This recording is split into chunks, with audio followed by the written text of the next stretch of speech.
Hello বন্ধুরা, আসসালামু আলাইকুম রহমতুল্লাহ। আশা করি সবাই ভালো আছেন, সুস্থ আছেন। বন্ধুরা, আবারও আপনাদের মাঝে হাজির হলাম নতুন কিছু তথ্য নিয়ে। আজকে আমরা যেই সম্পর্কে জানবো সেটা হচ্ছে প্রিপেইড মিটারের কোড সম্পর্কে আমরা জানবো। আমরা অনেকেই জানি না বা মাঝে মাঝে ভুলে যাই। হ্যাঁ, তো যাই হোক, সবাই ভিডিওটা শেয়ার করে রাখবেন, সবার কাজে আসবে।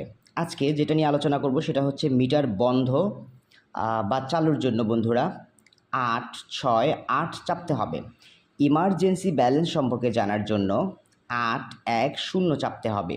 মিটারের জমা টাকা সম্পর্কে জানার জন্য চাপতে হবে 801 চাপতে হবে। ইউনিট দেখার জন্য 800 চাপতে হবে। কত কিলো ওয়াট আছে সেটা জানার জন্য 869 চাপতে হবে। হ্যালো বন্ধুরা, আসসালামু আলাইকুম রহমতুল্লাহ। আশা করি সবাই ভালো আছেন, সুস্থ আছেন।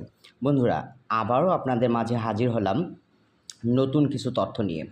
আজকে আমরা যেই সম্পর্কে জানবো সেটা হচ্ছে প্রিপেইড মিটারের কোড সম্পর্কে আমরা জানবো। আমরা অনেকেই জানি না বা মাঝে মাঝে ভুলে যাই। হ্যাঁ, তো যাই হোক, সবাই ভিডিওটা শেয়ার করে রাখবেন, সবার কাজে আসবে। আজকে যেটা নিয়ে আলোচনা করব সেটা হচ্ছে মিটার বন্ধ বা চালুর জন্য বন্ধুরা 868 চাপতে হবে। ইমার্জেন্সি ব্যালেন্স সম্পর্কে জানার জন্য 810 চাপতে হবে। মিটারের জমা টাকা সম্পর্কে জানার জন্য চাপতে হবে 801 চাপতে হবে।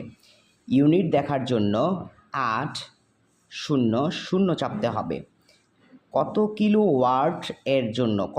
ওয়াট আছে সেটা জানার জন্য 869 চাপতে হবে।